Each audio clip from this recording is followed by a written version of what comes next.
Vamos continuar a leitura do livro Simplesmente Francisco, de José Carlos de Luca, que é o capítulo 9, O Enfermeiro de Jesus. Esperas ansiosamente encontrar o Senhor, e um dia chegarás à divina presença.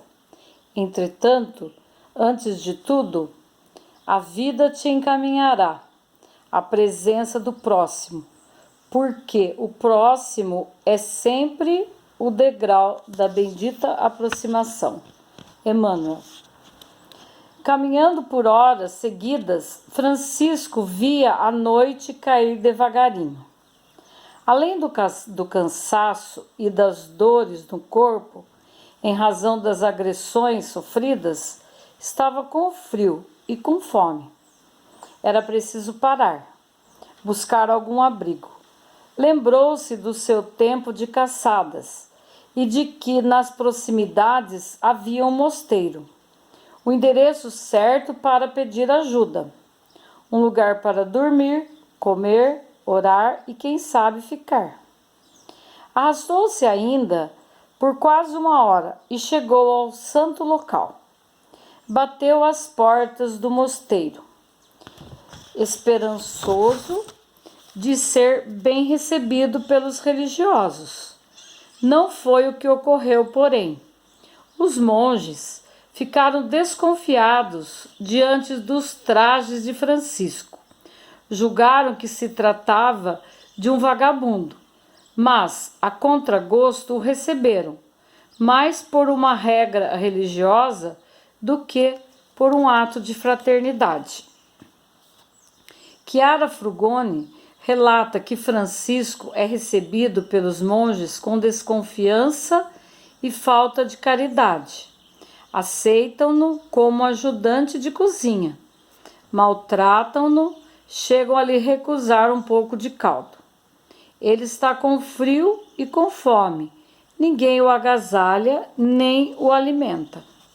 Sem qualquer reclamação, Francisco agradece e se despede dos monges. Não deixou de pensar, porém, em Jesus, como ele amava as pessoas mais do que a religião. Sem saber que rumo tomar, sentindo-se sem norte, ele se ajoelha debaixo de uma árvore frondosa e ora, com sentida emoção: Senhor Jesus, bati as portas da casa que pensei ser sua. Todavia, não o encontrei entre os meus irmãos. Para onde vou agora, Jesus? Encontrarei os meus irmãos de alma, onde, enfim, estará o seu amor, sem o qual eu não posso viver? Envolvido por elevadas vibrações espirituais, Francisco ouve a resposta na acústica da alma. Siga adiante, meu amigo, não esmoreça. A caminhada está apenas no início. Se quer saber de mim, me encontrará entre os que sofrem.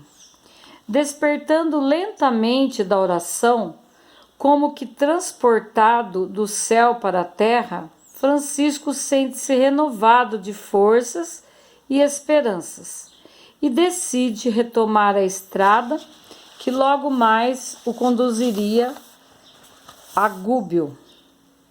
Chegando à cidade, Francisco encontra um velho amigo que, compadecido de sua situação, oferece-lhe novas vestes, as quais foram aceitas por ele de bom agrado, escolhendo, todavia, as mais simples, porque era na simplicidade que ele queria aprender a viver. Ao retomar sua caminhada, Francisco se vê às portas de um abrigo para leprosos. Lembra-se então da oração que fizera naquela manhã. Parecia ver Jesus à porta do abrigo, com as chagas de lepra, convidando-o a entrar. E foi o que ele fez.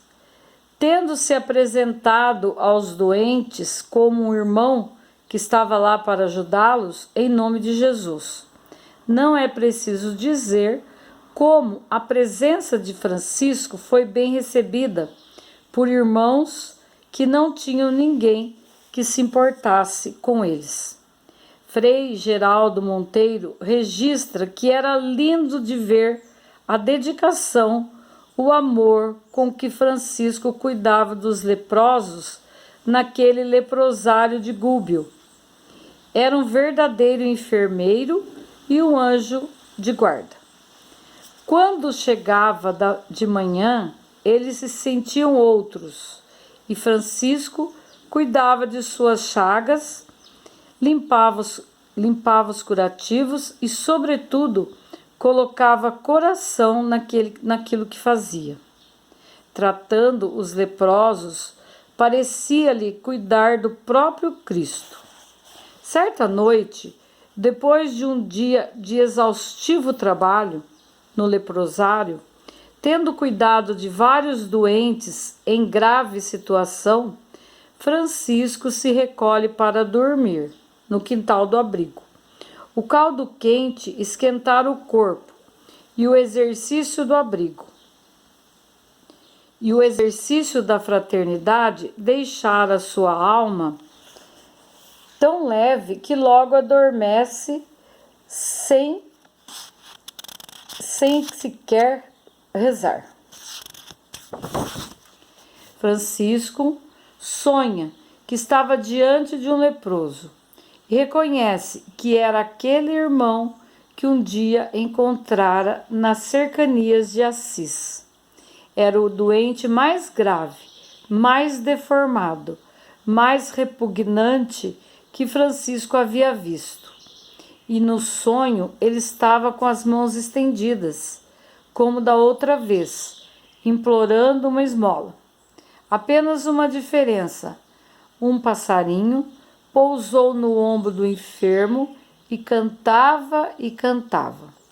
Francisco raciocina: se um pássaro canta alegremente nos ombros do leproso, por que eu não posso abraçá-lo e demonstrar toda a minha alegria por amá-lo? Francisco se aproxima rapidamente do enfermo e o abraça com uma ternura jamais sentida. Parecia que seu peito ia explodir de tanto amor e seus olhos se banharam de lágrimas abundantes. Ao abrir os olhos, porém, Francisco se surpreende ao ver que o leproso havia se transfigurado na pessoa de Jesus. Francisco, hoje você verdadeiramente me encontrou, porque amou o Cristo pobre, o Cristo doente, o Cristo miserável, que mora em cada ser humano. Ninguém se diviniza sem antes se humanizar. Eu me acho presente nas chagas de todos os sofredores, embora a maioria me procure apenas nos templos de pedra, rogando favores exclusivos. E é assim que Francisco desperta, ouvindo o cantor de um pássaro pousado em seus ombros.